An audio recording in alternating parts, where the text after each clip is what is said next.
I was teased first at school, then in college, and then at work. I was the laughingstock of everyone around me. But the only one who always supported me, and the greatest achievement in my life, was my wife.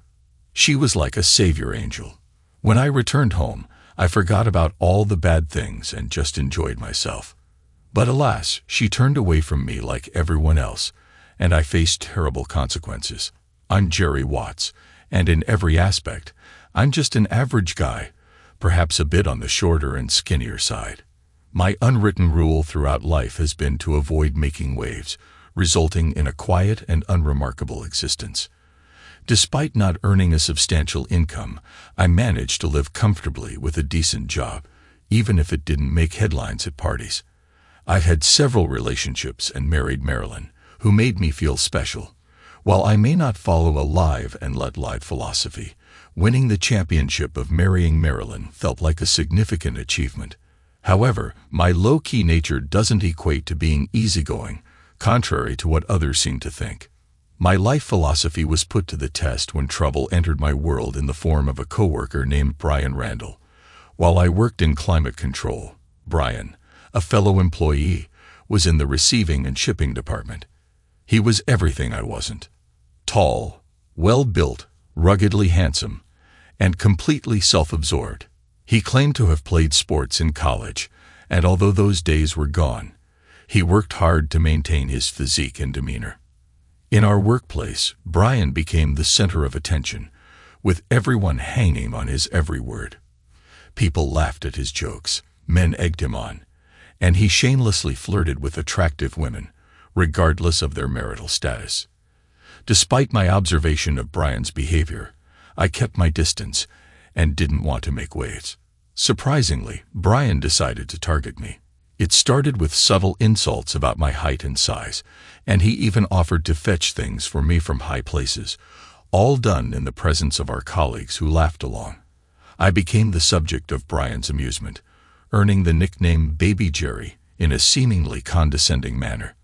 Reflecting on the situation, I realized that my usual approach of staying composed and not creating problems had backfired.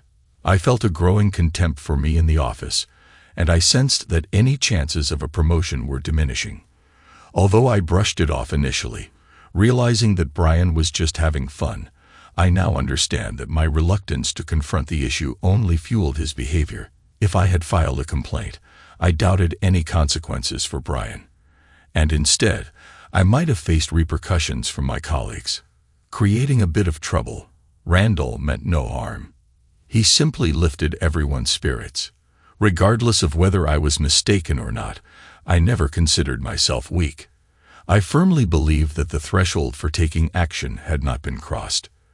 Looking back, I might have played a part in setting the stage for the upcoming events, creating conditions for seeds to take root. This situation had been unfolding for several months when Brian decided to escalate matters. They handed me a package of important papers from another office, and as Brian noticed my name on it while passing the mail cart, he opted to deliver it himself. Without warning, he exclaimed, "Don't yawn, Jerry. Special delivery." Before the substantial manila envelope crashed onto my desk, it knocked over a folding double photo frame that contained 2 photos. My wedding photo with Marilyn, and her posing on the beach in a bikini from our last vacation. Since he was closer to the fallen frame, he quickly grabbed it. Brian apologized insincerely with a malicious grin, straightening up to his full height with the photos in his hand. With a gesture more aggressive than anything I've done before, I tried to snatch the photos from him. However, Brian skillfully evaded my attempt and unfolded the photos to examine them. With an approving smile, he commented, "Not bad, little Jerry. I can't imagine how you managed to keep her." This time, there was less levity and more genuine contempt in his tone. I couldn't force a smile after that bastard stared at another man's wife for too long. Casually tossing the double frame onto the desk, Brian turned toward the door and instructed, "Send this filly to me so I can ride her a little.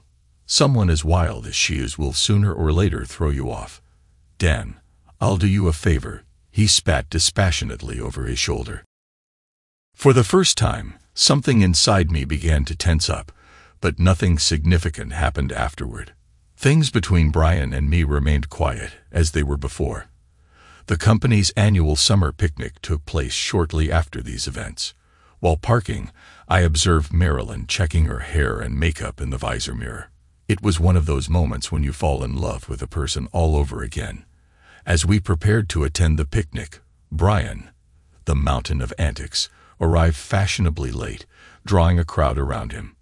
Men laughed at his senseless banter, but I managed to keep Marilyn and me at a comfortable distance while we chatted and enjoyed barbecue. However, I noticed my wife glancing curiously at the group from time to time.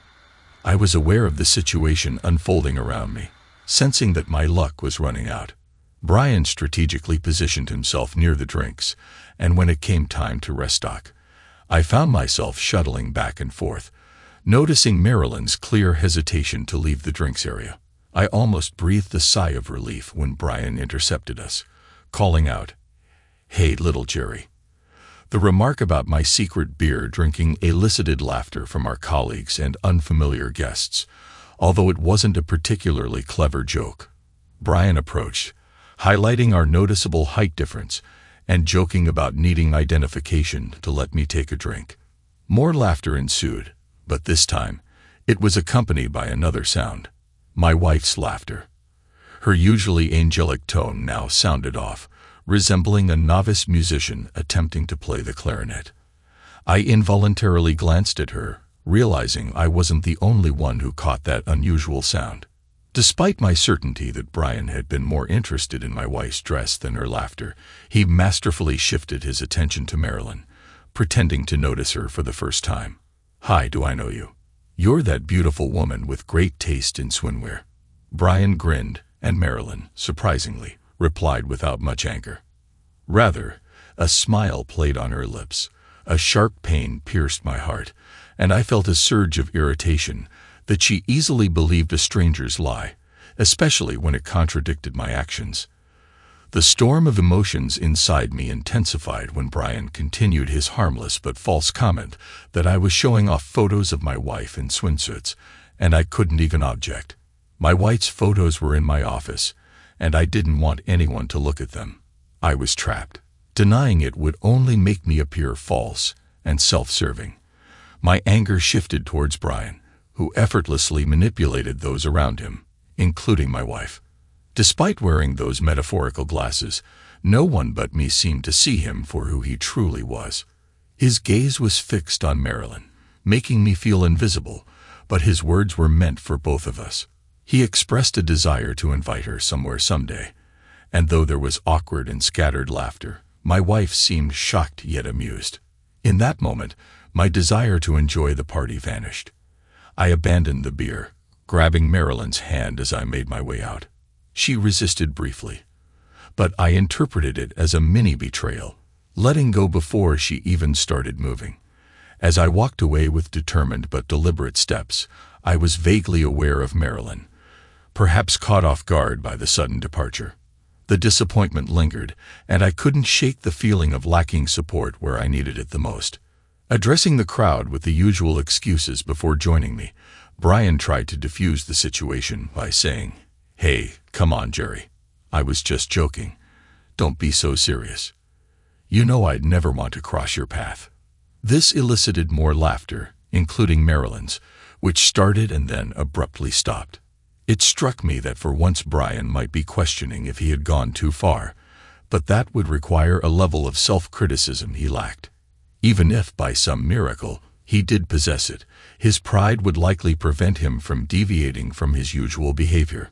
Distancing myself, I sat on a picnic bench, gazing into space, while Marilyn stood closely behind me, observing the unfolding drama on my face. I sensed a range of emotions within her: indignation towards me, embarrassment not for me but because of me, confusion about what to say, and perhaps even disappointment, disapproval, and contempt. How had Brian managed to set me up so swiftly and thoroughly in front of my own wife, who seemed oblivious to the situation? Finally, Marilyn spoke, asking if the demonstration was truly necessary. I looked at her incredulously, explaining that while Brian was rude, he was just kidding, as it seemed to be his usual demeanor. She then changed tactics, suggesting that if I didn't want guys hitting on my wife, I shouldn't showcase my product to coworkers.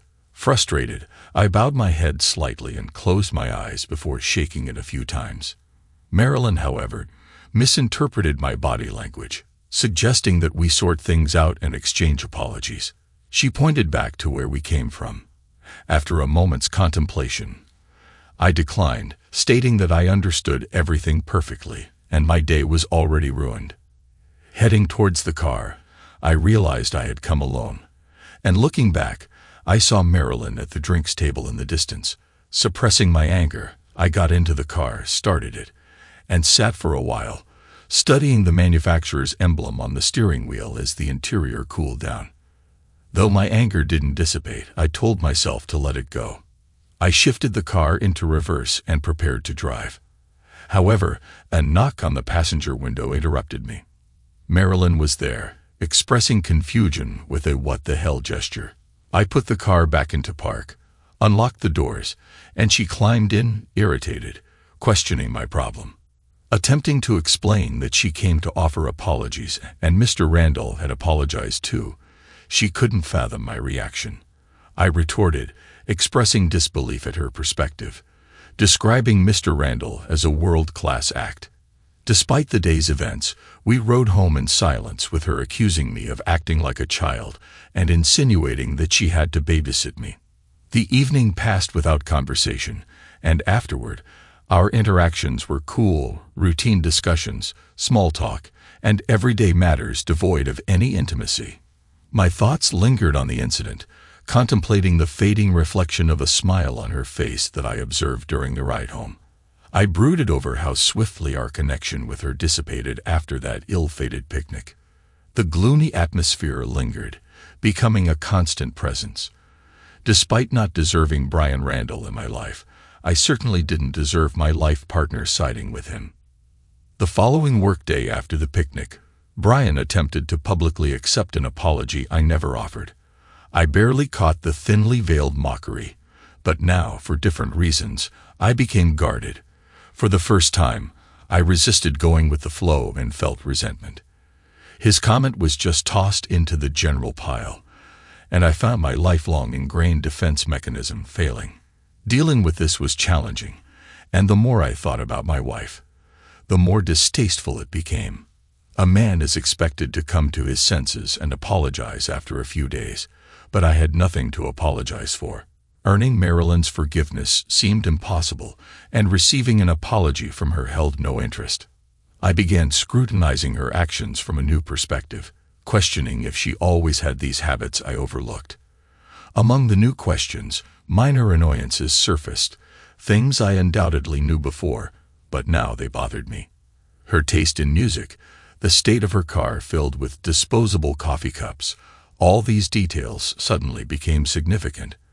However, these were merely reactions to her feelings toward me. I bet she thought she hid it well, but now I observed her closely. I noticed barely perceptible grimaces at my habits she disliked, feeling her contempt and even pity. Apologizing for something I didn't do wrong would probably worsen things. We fell out of love without a fight, and strangely I wasn't sure if it bothered me that much. The thought tormented me more than the idea of losing her, especially considering I once believed Marilyn was out of my league. Weeks passed, and a calm settled in the office. Brian remained silent, but I caught glimpses of his wolfish grin when he thought I wasn't looking. My focus shifted to work, and colleagues avoided non-work-related conversations. Their discomfort and pitying glances fueled my growing resentment towards them. My boss subtly delegated challenging tasks, possibly influenced by rumors circulating after the picnic.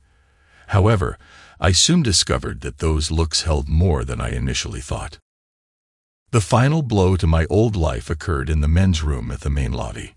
Although I rarely used it, my withdrawal and resentment led me there. Contemplating how everything was consuming me, I decided to indulge myself, realizing I hadn't done so in a long time. If Brian could enjoy long lunches, so could I. As I headed towards the main entrance, thoughts of an upscale steakhouse downtown crossed my mind. A trip to the toilet turned into an unexpected encounter as I overheard two guys, Kenneth and James, discussing their workplace dynamics and personal lives. The realization struck that adulthood sometimes eludes us, even in professional settings. "Hey, are you certain about ordering wings? We still have time to correct it," the guy, whose name I believe was James, remarked. I couldn't help but notice they had the same idea as me, but their concern was more about salary. Kenneth, apparently, replied with a laugh, stating that his wife would skin him if they made a mistake. Kenneth felt the need to clarify his statement, saying, "Hey, we can't all be Brian. Not a damn thing like that. I still can't believe he's entertaining Jerry's wife." "What did he say? Do you really think so? Is this arrogance even for him?" "Oh, yes, he is," James responded. "He mentioned that ever since right after the barbecue, Brian practically picked up Jerry's wife." James continued, stating that Brian told him he would have her in his grasp by next week, planning to meet for lunch. He even speculated that Brian might be with her at this very moment as we spoke. When Kenneth asked if little Jerry knows, James shrugged it off, saying, "Who knows, dude, and who cares? What else could he do about it?" They shared a laugh, and although they blushed, at least they washed their hands. However, I awkwardly stood in the last stall for another 30 seconds without them noticing me. At this moment, I discovered that shock could exist without surprise. Unlike the guy who was here a minute ago, I had no doubt that what I overheard was true. It explained many things in my mind. Finishing my business on autopilot, I paid no attention to my reflection in the mirror as I washed my face. The only thought in my head was that I had lost my appetite. When my car left my head was that I had lost my appetite. When my car left the parking lot, I had no intention of heading downtown. Any doubts I might have had were dispelled when I saw Marilyn's car parked in front of the house and an SUV that presumably belonged to Randall. They didn't even attempt to conceal it. The neighbors were as aware as my colleagues. Dejectedly, I thought it was still strange for me to feel heartbroken about it. Perhaps it was, but the blue of hard AI was entirely replaced by the red anger of betrayal. As I approached the front door, I realized I wasn't afraid of Brian. The mountain, at that moment. My cognitive abilities were consumed by thoughts of retribution. I had heard the expression red veil before, and now I understood it perfectly. It was as if a red filter of hatred had been placed over my vision. The sounds could be heard through the door, and as soon as I opened it, the unmistakable noise of rough intimacy reached my ears. There was a short walk along the carpet to visually confirm the reality of my marriage. They were both completely naked, opting not to rush into quick intimacy. I stood by the door, mostly behind them, but at a sufficient angle to see their silhouettes. I decided to retreat to the wall next to the doorway, out of sight. I was still furious, but strangely enough, seeing them with my own eyes brought me down a little. I didn't intend to confront them immediately. I needed to weigh my options. Somewhere from the depths of my psyche, my old self resurfaced, advising me to wait and not do anything impulsive. However, the new self quickly silenced the old one. "You've stayed away from this your whole life. Look where it has led you. You are a pathetic boy with an unfaithful wife, no matter what you tell yourself," I started to think. I glanced into the bedroom for a second, my gaze falling on the back of Brian's head. Although furious with my wife, I couldn't ignore the fact that he was the one who initiated it all. Marilyn made the decision to cheat, but Brian had been pushing for it. It had to be answered in a way that would make him regret his arrogance. Despite my fury, I wasn't foolish enough to challenge him physically, as he would likely put me in a coma. My wife would probably laugh then tell the cops that I was the aggressor. I found myself in a situation where physical confrontation with Brian Randall seemed inevitable. Even though I entertained the thought of hitting him, I hesitated, considering the potential repercussions. The idea of using a weapon crossed my mind, perhaps a baseball bat or a crowbar from my garage. However, I questioned the effectiveness, knowing that Brian, nicknamed the Mountain, could possibly recover quickly from a physical assault.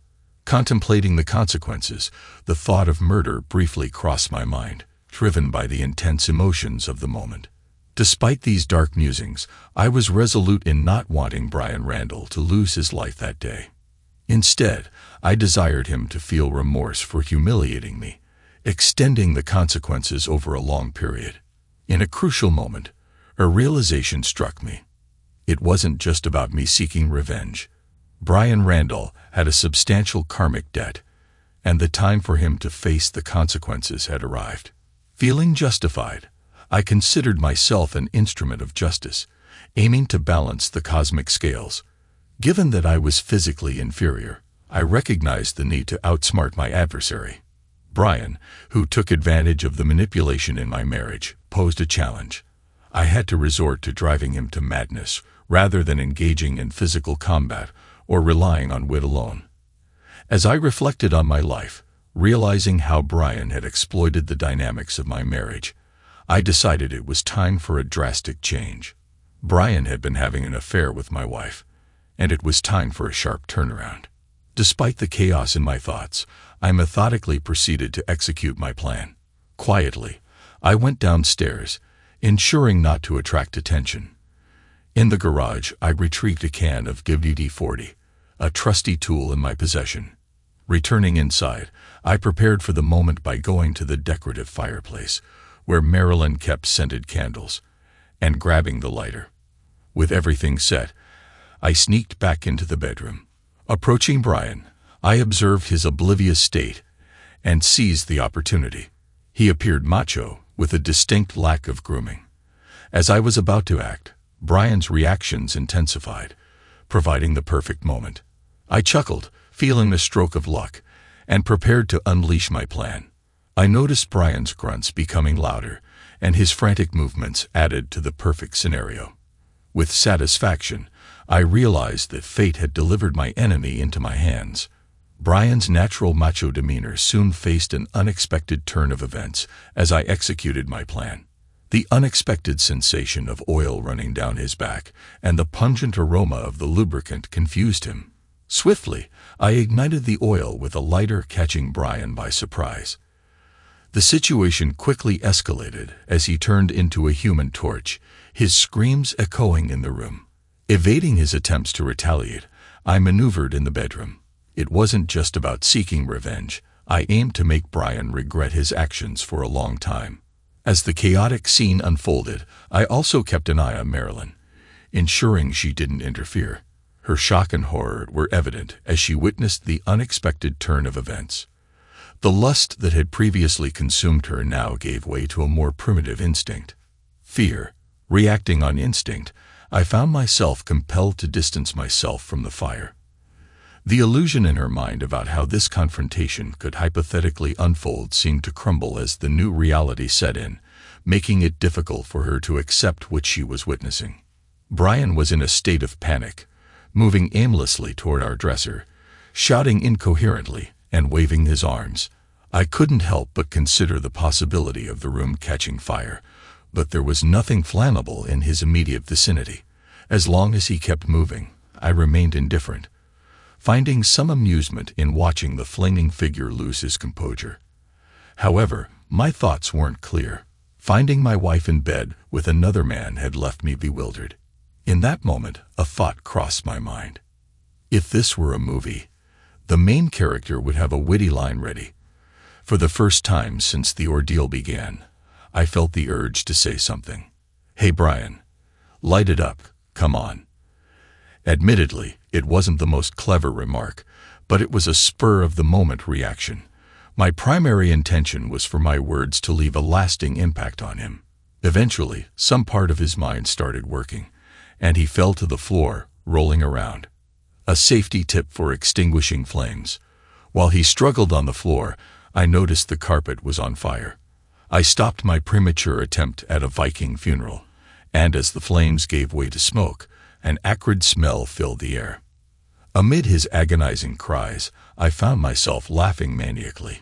In that moment, the anger and pain from betrayal faded, replaced by a sense of jubilation, triumph over the enemy. It was akin to the caveman crushing his rival's skull, or the samurai ronin feeling his blade pierce the fiend that killed his sensei. Surveying my bedroom, I confirmed there was no fire in the house. I took one last look at Marilyn, who turned pale under my gaze, fearing she might be next. As I left, I thought I saw a flash of remorse in her eyes, as if the scales of the last few weeks had fallen off. It was too late for her. Outside, I casually tossed the WD-40 and lighter into the yard as the smoke alarm went off. Seated in front of the door, a whirlwind of thoughts and emotions overwhelmed me.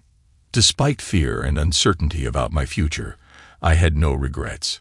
Taking out my phone, I clicked on Facebook, not a platform I often used. I switched the message status from friends only to public, typing that when people found out what had just happened, I wouldn't make excuses or complain. I shared the post and threw my phone aside. As the sirens approached, it felt like an eternity before I heard them in the distance, wondering how long it took for my wife to comprehend the situation. My world turned upside down when my partner emerged from the oven. Anticipating a future filled with waiting and uncertainty, I offered no resistance during the police procedures. In custody, I remained silent, providing only brief confirmations. Surprisingly, a lawyer appeared in the interrogation room days later, even though I hadn't requested one, and I couldn't afford it. Explaining my financial situation to the well-dressed lawyer, I discovered his firm would handle my case in exchange for a share in a lawsuit I intended to file. Unexpectedly, news of the incident in my home spread rapidly, especially after a vague Facebook post, granting me temporary fame during my prison stint, isolated from the world. Despite initial popularity at work, local reporters fueled by gossip revealed a hostile work environment, tarnishing the company's image. With my lawyer's assistance, an agreement was reached to manage both my case and claim, exploiting the negative publicity surrounding my employer. Facing a 7-year sentence with a possibility of parole after 5, my lawyer assured me he could soften the landing due to my clean record and sympathetic circumstances. In exchange for cooperation, he agreed to handle my divorce proceedings. Surprisingly, my strange spouse hadn't filed for divorce yet. Ultimately, the settlement amount with my former employer remained undisclosed. Though not enough for retirement, it provided a fresh start upon my release. Despite some annoyance at being sued by Brian, I took solace in the fact that he couldn't extract much from my meager funds. In prison, I spent my time reading and weightlifting, realizing that I could make the most of my situation. Although I received letters from random women expressing love, I remained skeptical. As my prison term neared its end, I reflected on handling the situation as best as I could, finding calmness despite uncertainties. Brian, on the other hand, remained trapped in his own pathetic existence. I acknowledged owing myself a fresh start post-prison and looked forward to a stake in my future. While my lawyer may have been the only one truly pleased with the outcome, I remained calm about my life, prepared to confront the challenges that lay ahead. Thanks to everyone who took the time to listen to today's stories.